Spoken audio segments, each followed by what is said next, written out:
सवाल है, चाचाओं के साथ आपकी कुंडली जो है कहीं मैच नहीं खाती है।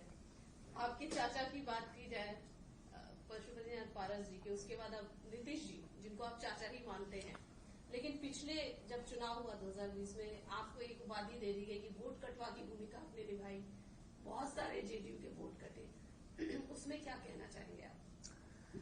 देखिए, मैं परिस्थितियों को इसका दोष दूंगा।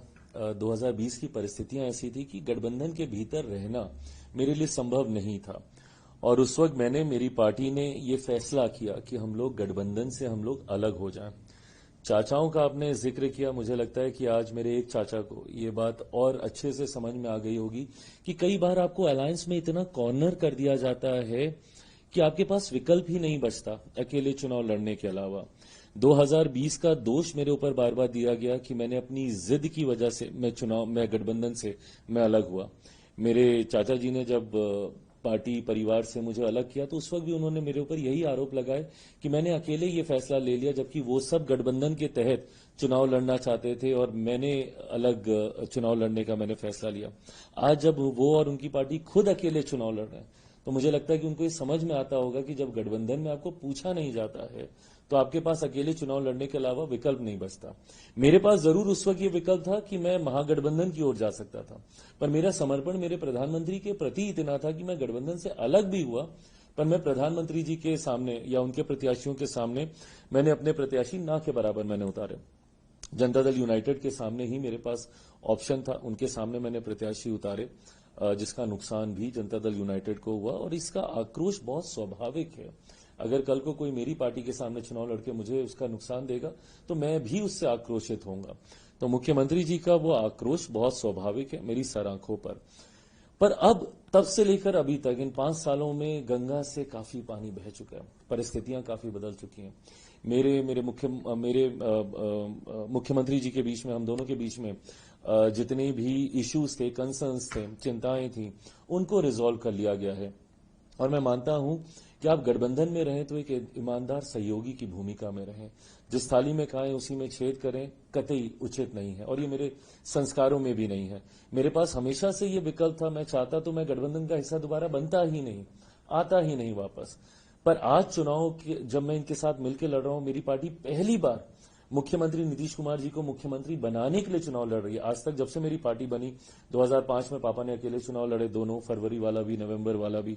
2010 में हम लोग राजद के साथ थे, भारतीय जनता पार्टी, जनता दल यूनाइटेड एक साथ थी। 2015 में जब हम लोग भारतीय जनता पार्टी के साथ आ गए तो मुख्यमंत्री जी की पार्टी राष्ट्रीय जनता दल के साथ जाके महागठबंधन की सरकार बन गई थी, और 2020 में तो मैंने अकेले चुनाव लड़ा था। तो पहली बार मेरी पार्टी मुख्यमंत्री जी को मुख्यमंत्री बनाने के लिए चुनाव लड़ रही है, और इसमें मेरी एक ईमानदार भूमिका का रहना जरूरी है, और उसी भूमिका के साथ मैं कार्य कर रहा हूं। तो आज जब हम लोग इस बात की चर्चा कर रहे हैं तो 2020 की कोई परछाई तक इस गठबंधन के ऊपर नहीं है। बहुत सहजता और एक खुशनुमा माहौल में हम सब कार्य कर रहे हैं। प्रधानमंत्री जी के हनुमान आप खुद को कहते हैं, ये हनुमान जो है बिहार की नैया पार लगाएंगे, बिहार में एक बड़ी भूमिका निभाएंगे, जीत दर्ज करवाएंगे एनडीए के लिए? मेरी क्षमता में जितना होगा उससे ज्यादा मैं कार्य करूंगा। ये विश्वास मैं आपके माध्यम से मेरे प्रधानमंत्री जी को दिलाता हूं, पर मैं मानता हूं कि शायद उनको यह विश्वास ऑलरेडी मुझ पर है। इसीलिए एक सांसद वाली पार्टी को उन्होंने 5 सीटें दी लड़ने के लिए। मेरे लिए बहुत बड़ी बात है जब कोई मुझसे सवाल पूछता है ना कि क्या आप नाराज हैं, मैं कई बार मैं सोचता हूं कि ये सवाल ही कैसे आ सकता है। मैं इससे ज्यादा खुशनसीब अपने आप को क्या मानूंगा। मैंने गठबंधन की राजनीति में आज तक मैंने कभी नहीं देखा कि किसी कम सीटों वाली पार्टी को ज्यादा सीटें दे दी गई। ज्यादा वाले को कम जरूर किया गया, कोई अगर 9 सीट पे है तो उसको 7 कर दिया गया, 7 वाले को 5 कर दिया गया, 5 वाले को 3, 3 वाले को 2, और 1 वाले को तो मर्जर का ही प्रस्ताव इवेंचुअली दे दिया जाता है गठबंधन के द्वारा। यहां 2024 में सिंगल सांसद वाली पार्टी को 5 सीटें गठबंधन ने उठाकर दे दी चुनाव लड़ने के लिए और जीतने के लिए। 2025 में एक विधायक मेरा जीता था, पर वो भी मेरे साथ नहीं रहे 2020 में। तो आप यही मान के चलिए कि 0 विधायक वाली मेरी पार्टी, अब 0 विधायक वाली पार्टी को 29 सीटें दे दी जाती हैं गठबंधन में लड़ने के लिए। अब अगर उसके बाद भी मैं नाराजगी रखूं तो मुझसे बड़ा नाशुक्रा ही कोई और नहीं होगा। प्रशांत किशोर को कैसे देखते हैं? प्रशांत किशोर ने जिस तरीके से आप लोगों पर बहुत सारे आरोप लगा रहे, कभी सम्राट चौधरी के डिग्रियों को लेकर, आप फिर भी आरोप लगाए कि आपने पैसे लेकर रीफ्रेज मेरे ऊपर नहीं, मेरी पार्टी पे उन्होंने पार्टी जरूर। के ऊपर जरूर, हाँ, कि आप लोगों ने पैसे दिए और उसके बाद शामवी को टिकट दिया, इस तरीके के आरोप भी लगे। हालांकि उस पर अभी ये मामला चल भी रहा है, आप इसको कैसे क्लैरिफाई करेंगे? देखिए, मुझे लगता है ये दो लोगों के बीच की लड़ाई है, जिसमें बिना मतलब घुन की तरह मेरी पार्टी इसमें पिसी, उनकी और अशोक जी के बीच का ये विषय था। और इसीलिए जब उनसे स्पष्ट तौर पे ये पूछा गया कि चिराग पासवान की इसमें क्या भूमिका है, तो उन्होंने स्पष्ट कहा कि मेरे पास कोई प्रमाण नहीं और मैं कतई ये नहीं बोलूंगा कि इसमें उनकी कोई भूमिका है।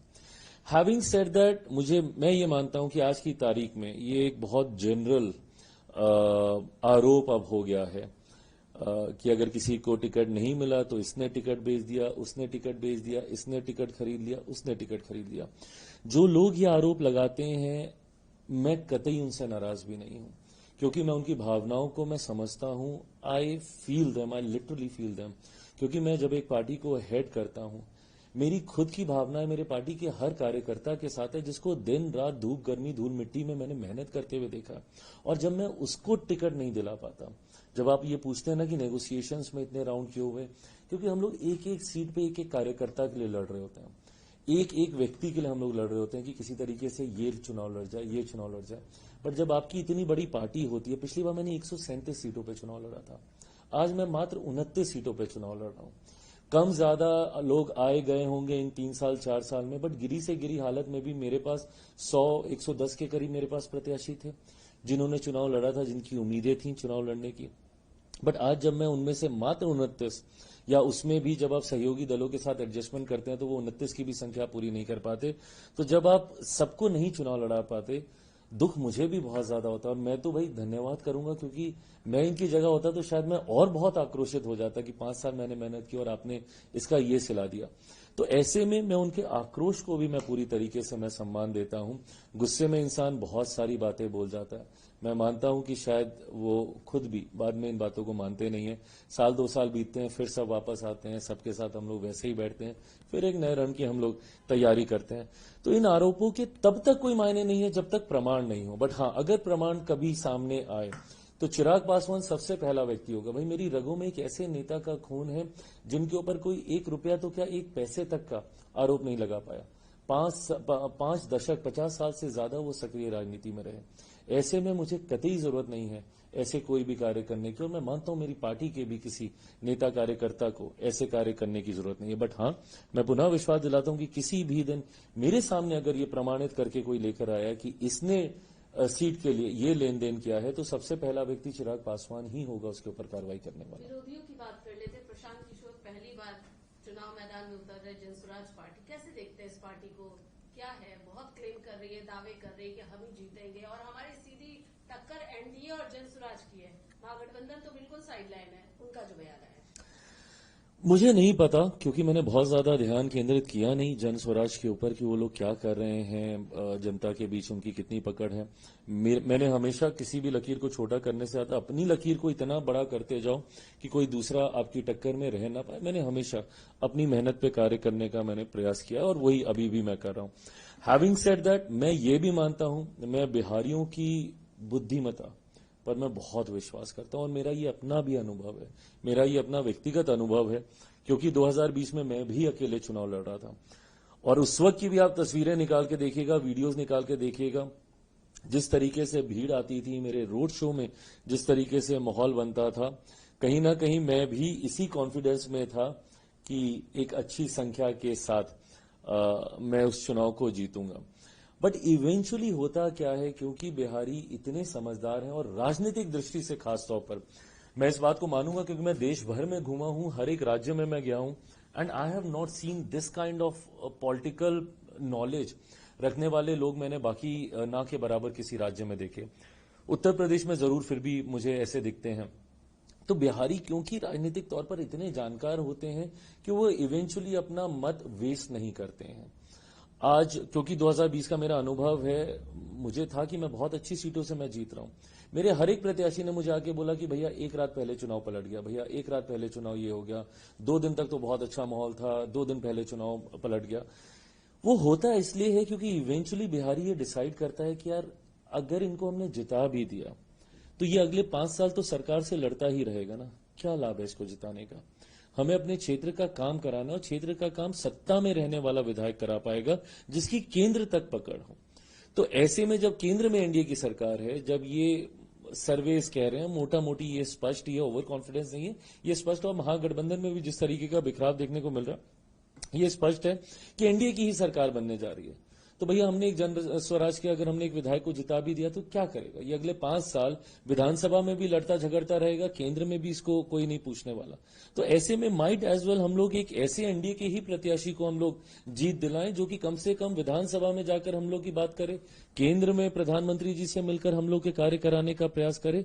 तो इस दृष्टि से इवेंचुअली वो चुनाव जो है बायपोलर होके ही रह जाता है।